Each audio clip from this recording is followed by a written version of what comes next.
Tonight I bring you a collection of 5 Scary Skinwalker Encounters. For those of you who are perhaps watching and are not already subscribed, please do just that. It would mean so much to me as I know the majority of my viewers are not already. Anyway, without further ado, let's begin. This story happened to my sister, who is a travelling registered nurse. Her occupation takes her all over the Navajo Nation Reservation. So most times her husband, when he is available, will drive her from and to her next shift. She worked a night shift mostly. They have never shared a ghost story before this or since. It was between 2:45 AM and 3 AM in the summertime. If you're from the res, you know that most nights are arid with a slight cool breeze. When she had finished her shift, sometime around midnight, her husband was driving. Her next job was in Chiln, so they decided to go through Kayenta. They were driving on that stretch of desolate highway between Round Rock and Lukachiku. The streetlights from the homes are scattered in the horizon miles away, apart, and most times it is just pitch black. She was half asleep, but alert because of all the caffeine in her system and the fact that she is used to being awake all night because of her job. They had not seen another vehicle for an hour or so, and were not familiar with the area, having only driven through the area a few times. She said they were driving on the roads, and in front of them, probably about a football field's length, she noticed something splattered across the 2-lane highway. She said it was dark. Roadkill or dead livestock on the road is a common thing in the reservation due to poor fencing and highway maintenance. She figured it looked familiar and not too out of place, but as they got closer, she said she remembers the shimmer of the dark matter, like wet pavement. She thought to herself, it must be recent blood splatter if it's still wet. Her eyes began darting across the landscape and trying to assess the damage, looking for the animal carcass. The blood puddle spanned the width of the highway. She thought it had been from a large animal like a cow or a horse, but she couldn't locate the large bloated carcass of any livestock.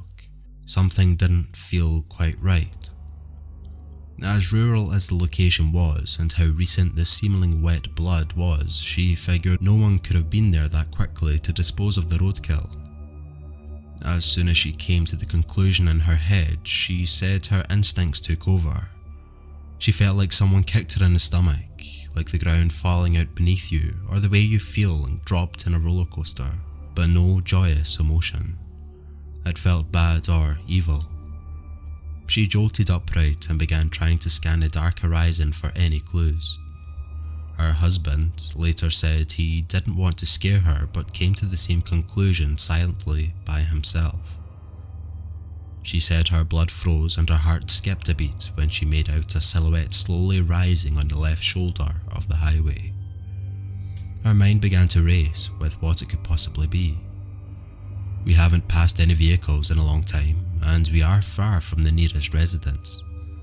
What could be out in the middle of nowhere this late and this isolated?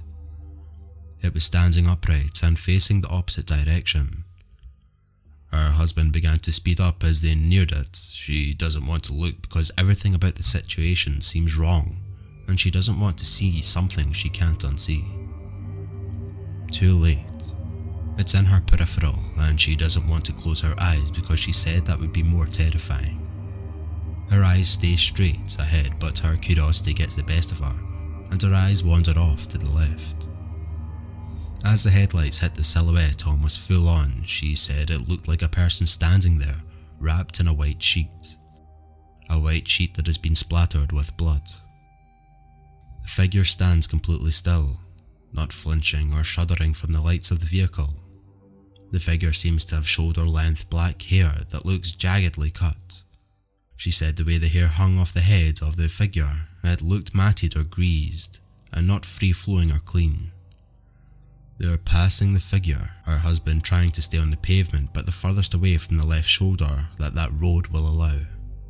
She can't make out the face because the figure has its head bowed down and the hands out in front of it in a prayer stance.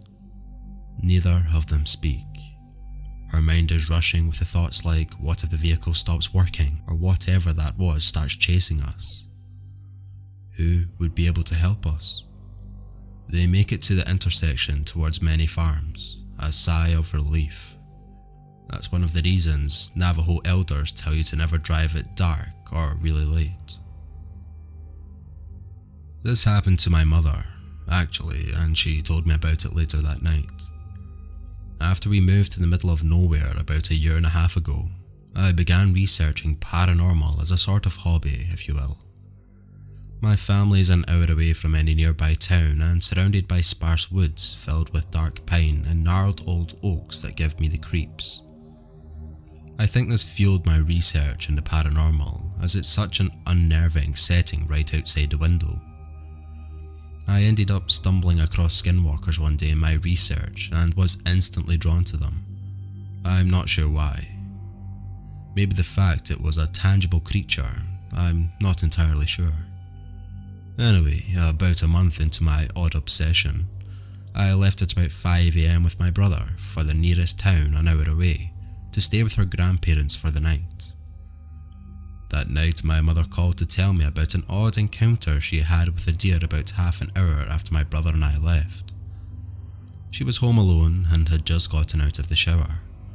The sun was just starting to come up, so it was still relatively dark outside, and she heard 2 short sharp knocks on the window and the 2 family dogs started going absolutely nuts in the living room. She walked out into the living room and saw a stag, standing on its hind legs, peering into the living room window. The family dogs, otherwise good-natured and familiar with deer at this point, were snarling, their hackles raised as she said she could see the whites of their eyes.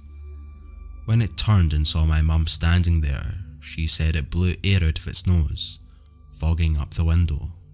That's how cold it was, and dropped down onto all floors again before slowly wandering off down the driveway. My mum thought she had had a rare encounter with a deer and was excited to tell me about it since we both love animals. But it made my blood run cold and scared the crap out of me. Personally, it feels way too well timed to be a coincidence. I have stopped my research, all of it actually, into anything paranormal. We haven't had anything similar happen since, I'm glad to report. This happened in northeast Colombia in early August of 2018. The area in which this happened is on a road beside the woods with some suburban communities lying here and there. The thing is, 20 to maybe 25 years ago, the area was deep in the woods. There were no neighbourhoods, just scattered houses here and there. Here's what happened. I was driving on a quiet, overcast, gloomy day. I turned a corner and noticed the road was void of any traffic, which was strange for this time of day. I looked ahead and about 1,000 feet in front of me was something I'd never seen before. There was this creature with an orange colour to it. Now mind you, I've been driving this road several times a week for the past 10 years, so I'm going to notice when something doesn't look right. Anyway, this thing I saw was running across the road very quickly. So fast I know it wasn't a person or even an animal, because it was running on 2 legs. I believe it had a tail, and I swear it looked like a fox or maybe even a coyote, except for the fact that those don't run on their hind legs. I feel like I should mention that there was a subdivision on the side of the road I was running toward, so I guess that's where it was determined to go. Once it got across the road, it just vanished into thin air. I'll never forget how that thing just glided across the road, and how fast it was going. The whole event only lasted maybe 3 or 5 seconds, but it felt so much longer. I didn't get eye contact with it, because it was too far away. I've heard people say that Native Americans have a better chance of seeing these things. I am part Native American and have some family that still lives on a reservation. I'm not too familiar with a lot of their practices or traditions other than what I've read in books and on the internet. If anyone here would like to help me understand what happened, it would be greatly appreciated. I've been spooked and sort of obsessed about my experience since it happened. At times I can't stop thinking about it. So I posted my experience a few weeks ago and got some good feedback. I was even asked about some other stories and experiences I might have had. So I asked around my family to see what I could find. My dad's side of the family is majority Navajo, and I definitely did not come up short with experiences and stories.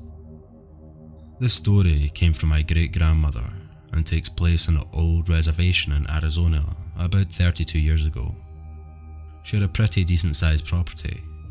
On this property, she had 3 hogans, a large cornfield adjacent to 3 hogans, a large well on opposite side of the cornfield, and a grazing pasture for her 12 sheep and 4 horses. At the end of the day, she would take a horse and herd the sheep into a small pen closer to the house. While telling the story, this is where she got uneasy. She would keep nervously scratching her neck and looking around. She said that one day she told everyone she was going out to herd the sheep as usual. She hopped on her favourite horse and found the sheep probably a mile or so away from the house. She counted 11 sheep, so she started to search for the other by making circles around the area, increasing the diameter of each circle as she progressed. She found the last sheep up on the hill from the herd, standing alone in the open. She spurred her horse and started trotting over. When she got closer, she said she started to notice whatever she was seeing was definitely not a sheep. At the same time, she noticed her horse stopped in its tracks and its ears perked up. She said that the way it was standing gave it away, and the wool of the sheep didn't look right, almost like it had been taped on and was starting to fall off to one side. It was hard for me to believe what happened next, but she said that it stood up and turned around. It was an old medicine man with a sheepskin cloak, but this isn't what she had seen before. He stared at her, and she said the bloodlust in his eyes made her want to cry and hide. The horse reared up at the sight of this, throwing her to the ground, and she blacked out. Now, this is where I started to believe the story. A few hours later, my father, grandfather, and uncle hopped on their horses and rode out to look for her. They found the herd of sheep and started to panic when she wasn't nearby. They followed the tracks up the hill and found her unconscious in the snow. Her horse had been slaughtered. A section of its throat was missing, and it had multiple scratch wounds on its chest and front legs that my grandfather said had to be at least 1.5 inches deep. Around my grandmother is a perfect circle where footprints and handprints, like someone had been trotting around her on all fours. My grandfather was emphasized that a perfect circle. My grandmother doesn't remember waking up or being sick for 2 weeks after the encounter, but my father, uncle and grandfather told me that they spent those weeks questioning her sanity, puking up unusual green foul smelling liquid and having sporadic fevers. I asked all of them at different times after my grandmother told the story. My uncle and father live in different parts of Arizona, and my grandfather split from my grandmother, but they all told me pretty much the same story about what took place afterwards. I even got some other experiences from them. I have no way of proving this is true, but after seeing my grandmother get so uncomfortable telling the story 30 years later, I believe it with all my soul. I was only 11 at the time of this story. My family has property in Blanding, Utah, that we like to use for camping and other fun stuff. My grandma and I were driving back home after spending the weekend down there. We got to Monticello when I had to use the bathroom really bad, and the closest building we saw was a pottery store, so we stopped there. It was evening time as I remember, the sun setting. Before going inside, I saw an older woman standing across the street with a huge walking stick. I waved at her because I thought the stick looked cool, and she smiled and waved back. After coming back outside, she was gone, but in the distance I could see a deer prancing away. I was bummed because I wanted to see the stick closer because it looked like it had carvings and other things hanging from the top. As we were about 2 hours further into our drive home, it was super dark and we were driving through a canyon, when all of a sudden I had this massive sense of something watching me. I looked out of the window and could barely see a big deer running on the hillside, keeping pace with our car.